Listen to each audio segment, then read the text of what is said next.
गोपालगंज में जो आरजेडी और बीजेपी के बीच कांटे की टक्कर लगातार चल रही है। वोटों की गिनती जो है वो उतार चढ़ाव उसमें देखने को मिल रही है। और बात करें तो 17वें राउंड का परिणाम आ चुका है। बीजेपी को 17वें राउंड में 3520 वोट आए, आरजेडी को 2958 वोट आए। कुल मतों का अगर विभाजन की बात करें तो बीजेपी को अब तक 51,070 वोट आ चुके हैं, आरजेडी को 48,885 वोट आए हैं। अगर इनका अंतर देखा जाए इन वोटों का तो 2185 वोट से जो है बीजेपी आगे चल रही है। लगातार बीजेपी के जो प्रत्याशी हैं कभी आगे कभी पीछे वोटों की जो अंतराल है उनका देखने को मिल रहा है, लेकिन वो बढ़त बनाए हुए हैं। लगातार आरजेडी के जो प्रत्याशी हैं उनसे लगातार वो बढ़त बनाए हुए हैं। गोविंद हमारे साथ मौजूद हैं। गोविंद, अभी किस गोपालगंज विधानसभा के क्षेत्र के कौन से इलाके का अभी वोटिंग की गिनती हो रही है? देखिए 17 राउंड तो फाइनल हो चुका है, अब जो 18वां राउंड शुरू हो रहा है और ये 18वां राउंड उचका गांव प्रखंड के जो झीरवा पंचायत है और पाखोपाली पंचायत है वहां पर शुरू हो रहा है। और ये दोनों ही पंचायत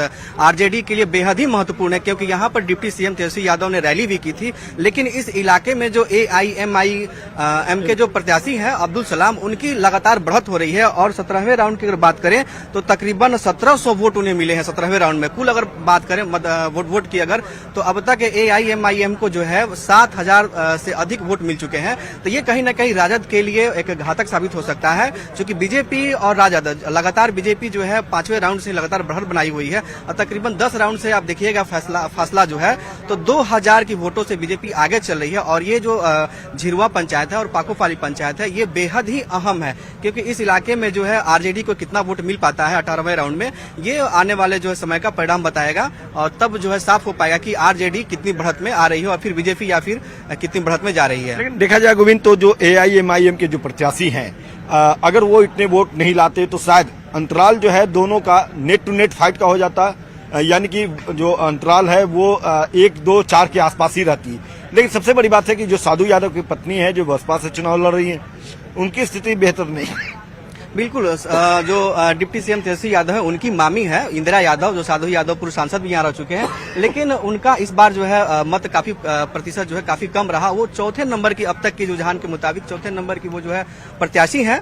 और तीसरे नंबर पर जो है AIMIM के जो प्रत्याशी है अब्दुल सलाम वो है। और अगर 2015 के इलेक्शन की बात करें तो इस इलाके में आरजेडी जो है लगातार बढ़त की थी और यही बढ़त जो है आरजेडी को यहाँ से जिताती थी। लेकिन इस बार बिल्कुल समीकरण बदल रहा है। वोट काटा है AIMIM के। बिल्कुल, जो तेजस्वी यादव ने बार बार कहा था कि भाजपा की ये बी टीम है और ये वोट काटने के लिए खड़ी हुई है, बिल्कुल अब जो मतगणना के बाद ये साफ होने लगा है कि AIMIM के जो प्रत्याशी है उन्हें तकरीबन 7000 से अधिक वोट अब तक मिल चुके हैं। तो कहीं न कहीं राजद प्रत्याशी के लिए ये नुकसानदायक साबित हो रहा है। लेकिन जो उचका गांव का इलाका है जो आप बता रहे हैं कि वहां पे AIMIM के जो प्रत्याशी हैं वो लगातार उन्हें वोट वहां मिल रहे हैं, तो कहा जाए कि अगर उचका गांव से बाहर निकलते हैं हम, जो दूसरे और भी प्रखंड हैं या दूसरे मतदान केंद्र थे जहां पे वोटिंग हुई, प्रत्याशी जो वोटरों ने अपने वोट कास्ट किए, क्या उधर क्या लगता है उधर की जातीय समीकरण किस करवट बैठती है और क्या आरजेडी को वहां से बढ़त मिलेगी या AIMIM जो है वो भी उस इलाके में भी अपनी बढ़त बनाए रहेगी? देखिए AIMIM जो प्रत्याशी है उनका बढ़त सिर्फ उचका गांव प्रखंड में ही होगा, क्योंकि वो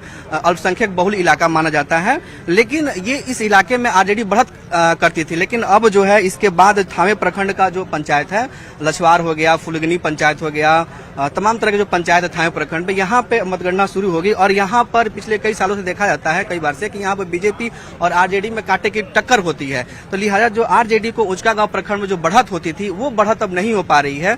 और थावे प्रखंड के जो रुझान है वो साफ कर देगा कि बीजेपी यहाँ से लीड करती है या फिर आरजेडी। फिलहाल जो है बीजेपी आगे चल रही है 2000 से अधिक बढ़त बीजेपी आगे बनाए रख सकती है, ये कहा जा सकता है। जिस तरह से थावे की बात आप कर रहे हैं, वहाँ की जो समीकरण है, जातीय समीकरण, वोटरों का जो मिजाज, वो लगातार बीजेपी के फेवर में रहा और आरजेडी को भी आंशिक रूप से वहां पे बढ़त मिलती रही। तो नेट टू नेट फाइट अब ये जो इलाके है थावे का वहां पे भी देखने को मिलेगा। देखिए ये थावे इलाके में भी बीजेपी और आरजेडी का तकरीबन बराबर का समीकरण होगा, लेकिन उचका गांव प्रखंड के जो झिरवा है, पाकोपाली है और पिपराही है, इन तमाम तरह के जो मतदान केंद्र है, जो पंचायत है, वहां के रुझान साफ कर देगा कि अब जो है आरजेडी लीड करेगी या फिर इसी स्तर पर आरजेडी रह जाएगी। फिलहाल बीजेपी आगे चल रही है, अब देखना होगा कि उचका गांव को जो पंचायत वोटों का अंतर बहुत नहीं है, 2100 का डिफरेंसेस है। अगर इसको बाकी जो इलाके बचे हैं वहां पे अगर आरजेडी बढ़त बनाती है तो जाहिर सी बात है कि बीजेपी का अंतराल कमेगा, बीजेपी बैकफुट में भी आ सकती है, या अगर बीजेपी अपना फ्रंट बनाए रखती है, फ्रंट फुट पे वो खेलती रहेगी तो जाहिर सी बात है कि गोल अचीव कर लेगी बीजेपी, ये कहा जा सकता है। बिल्कुल, लेकिन ये भी देखना होगा हम लोगों को कि उचका गांव के प्रखंड के जो मतगणना शुरू हो रहे हैं अभी कुछ पंचायतों में, तो उसका रुझान क्या आता है, क्योंकि AIMIM के जो प्रत्याशी अब्दुल सलाम वो कितना वोट जो है वहां पर ले पाते हैं, इसके हिसाब से आगे बता पाना संभव होगा कि अब क्या होगा। फिलहाल तेजस्वी के ऊपर तो फूल बरसे, उचका गांव में भी फूल बरसे, थावे में भी फूल बरसे, क्या वो फूल वोट में कन्वर्ट नहीं हो पा रहे हैं? क्या लगता है जो अभी रुझान आ रहे हैं, परिणाम जो आ रहे हैं उसके अनुसार? देखिए, ये बड़ा सवाल है, क्योंकि तेजस्वी यादव ने जो रैली की थी, जो अल्पसंख्यक इलाके में की थी, वहां अब्दुल बारी सिद्दीकी को भी बजाते लाया गया था। इसके पहले जो आरजेडी के जो कद्दावर नेता है रियाजुल लकराजू, उन्हें भी मंच पे उतारा गया था।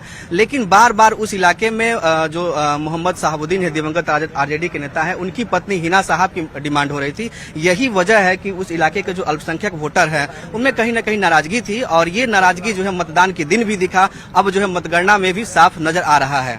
बिल्कुल, देखिए यहाँ पे बड़ी बात इन्होंने कही है, गोविंद ने कही है कि हिना साहब की डिमांड थी, हिना साहब को दरकिनार किया गया और इसके कारण खमियाजा जो है उसका गांव या दूसरे जो इलाके हैं जहां पे अभी वोटों की गिनती हुई है और जहां से बढ़त जो है वो बीजेपी बनाई हुई है, अगर हिना साहब को लाया जाता तो शायद तस्वीर कुछ और होती। खैर, ये अपनी पार्टी आरजेडी की स्ट्रेटेजी थी और कहीं न कहीं उस गलत स्ट्रेटेजी का परिणाम आरजेडी को भुगतना पड़ सकता है। हालांकि अभी वोटों की गिनती जारी है, 18वें राउंड से लेकर के 24 राउंड तक ये वोटों की गिनती होनी है, तो जाहिर सी बात है कि सबकी नजर बनी हुई है।